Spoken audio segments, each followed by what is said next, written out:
Hey guys, welcome to Spooky Witches UK. Today I am going to be telling you the story of the urban legend Bloody Mary. About the different theories people have of who she might be, where the story came from, that kind of thing. So yeah, get ready with me for Halloween, spooky day, best time of year, and let's dive into it. So, everybody's heard of Bloody Mary. However, not many people know where the story actually came from. Many historians believe that she could be one of three people, which is Mary Tudor. She was rumoured to have put Protestants to death for gossiping, basically. Which then earned her the nickname Bloody Mary. Then there's Elizabeth Bathory. She was apparently convicted for murdering quite a lot of young girls, hundreds in fact, for their blood, bathing in their blood, because she apparently thought this might keep her youthful or whatever. A little bit weird if you ask me, but we aren't from them times. And the other one is Mary Worth. Now Mary Worth was a witch. She was sentenced to death in the Salem witch trials. Everybody's heard of them. There were trials where a lot of innocent ladies were put to death for believing they were witches. And it's a shame really, because a lot of them weren't. They were just good at agriculture and farming and herbal remedies. So they believed that they were witches and they put them to death. So a lot of poor young girls died for pretty much no reason. Now, the story that I heard about Bloody Mary was that she was a young girl who fell into a coma. Not sure on the date, but it was around the time they weren't sure what comas were. So she fell into a coma. Her father had thought she died and subsequently buried her. Unbeknownst to him, he'd buried her alive. Now, back in them times, when people used to die like this, they used to attach a bell by a bit of string to the finger, and the bell used to sit above ground, and there would be somebody sat at the graveside waiting to hear if this bell went. If the bell went, then it meant that this person had been buried alive, and therefore they would dig them back up and obviously rejoice they were alive. However, this one particular night when Mary was buried, the person who was supposed to be watching her had either fallen asleep or they'd left for some reason, not sure which. It was quite a long time ago I read this story, and she'd woken up from a coma, obviously underground in a coffin, and she was frantically ringing the bell. However, nobody came to rescue her. She rang the bell that much, it had fallen off its hook. So when they came down the next morning, they found the bell off the hook on the floor. So they opened the coffin, and unfortunately Mary had died. Obviously she'd going to have suffocated. But on the top of the coffin they saw scratch marks and just blood everywhere. because she tried to claw her way out and in turn had ripped off her fingernails.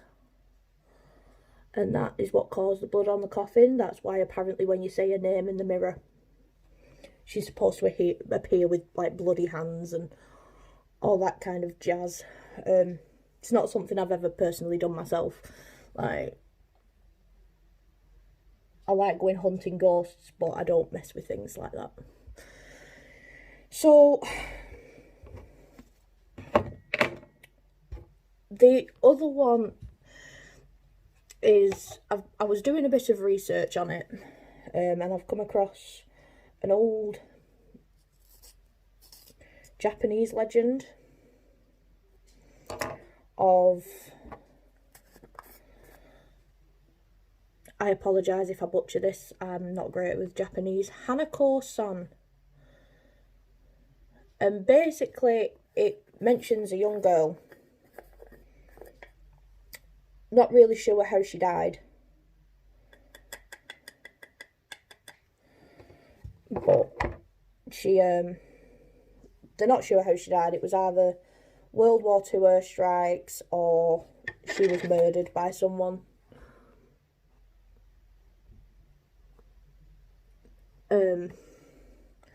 Again, they're unsure which. But apparently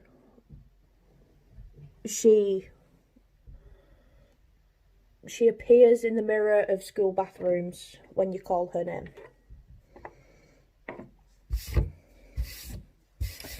Just got makeup on my fella's new desk. Oops. And she's supposed to be a benign spirit. She's not supposed to be like malevolent. She's more likely to just scare you than she is to actually harm you. Like, but she appears in the mirrors of school bathrooms. Sorry, I look quite insane right now.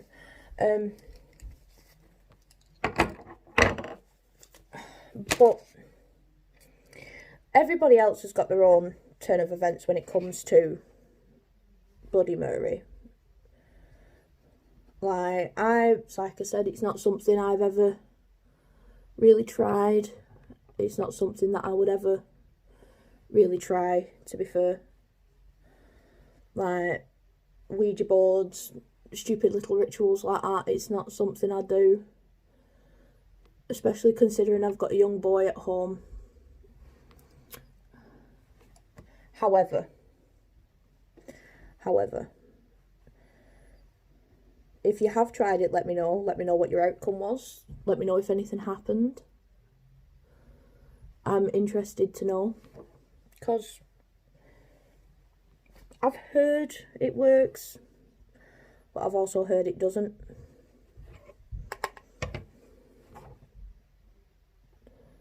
It's a story I've grown up with being told, like, by my friends and such. And nobody really knows the origin of this story. Like, I'm more like inclined to believe it was a girl who had unfortunately been buried alive, because that was a thing they did back then. They did bury people alive, and it's a shame because these people obviously had fallen into a coma, but medical advancements weren't what they are now. Like, people didn't really know. Right. People didn't really know what was what. Like, it took an awfully long time for people to figure out that, hang on a minute, these people aren't actually dead. Like, it's not something I would ever personally want to experience. Being buried alive is not...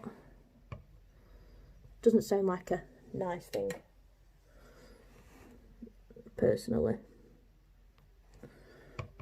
One of my phobias is drowning. I've got this horrible fear of drowning.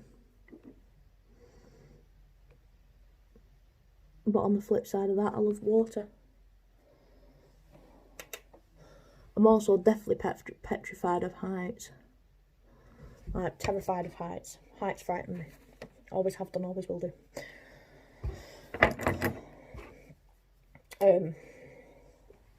What are you afraid of? Let me know in the comments what you're afraid of. I know a lot of my friends are frightened of death, but death doesn't really bother me. Obviously my heart breaks if somebody I love dies, but I'm not actually scared of death. Because it's just a way of life. It's a natural occurrence. Oh dear.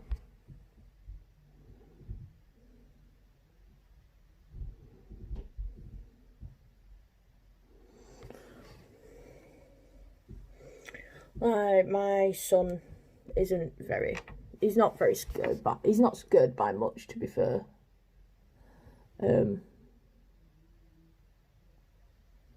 He's quite indifferent to things that would normally scare a nearly 9-year-old. Halloween's his favourite time of year. He loves watching ghost stories and things like that. He even told me he wants to come on an investigation with me one day. But that isn't happening until he's much older. Gotta protect him whilst they're young. However, he has been suffering with a bit of sleep paralysis recently. Poor thing. He was looking forward to going out tonight, but unfortunately, due to being in a tier 3 restricted area, we're not allowed to go trick-or-treating. It's been banned.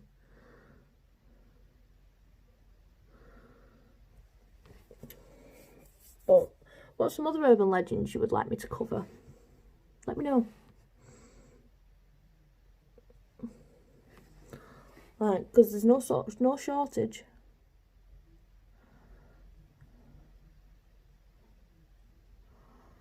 But Bloody Mary's quite a famous one. It's one that's followed me around from being very young. Like, I was never really bothered by things like that when I was younger. I am going to be doing, as soon as we come out of tier 3, I am going to be doing like an introduction video to my core team. Which you've already met on our previous video. Like, it's Amelia and Michael and my mother Tracy. That's my core team.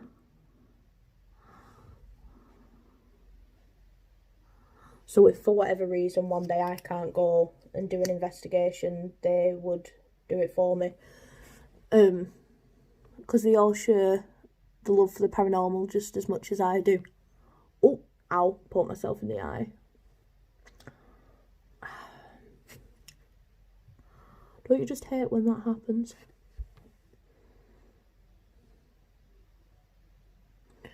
And then my eye's gonna water and ruin all my eyeliner on the bottom, which is a pain.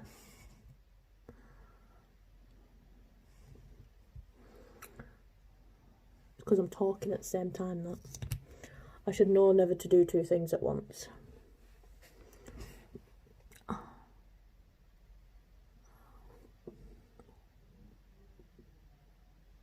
Just let my eye dry out a bit.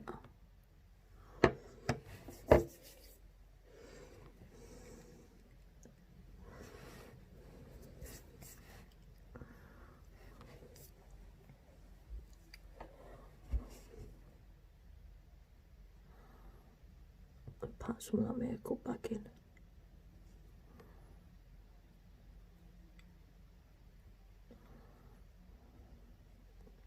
I'm almost there with the finished look.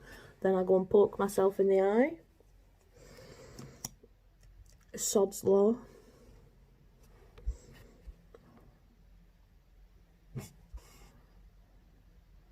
There we go.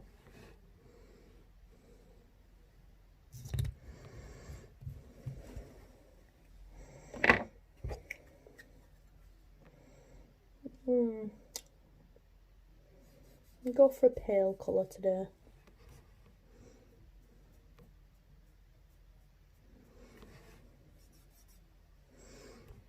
I don't get contouring and all that jazz.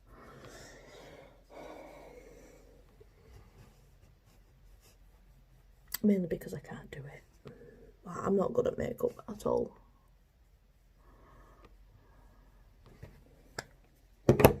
But on that note, I will be back in a moment. I'm going to go sort this out, and then I will be back with my outfit on. So I'm back with my outfit on, my new top that I specifically bought for Halloween, because why not? I know this video hasn't been massively long, but I hope you all have a spooktacular day, and I will see you all in the next video. Stay spooky, witches. Bye.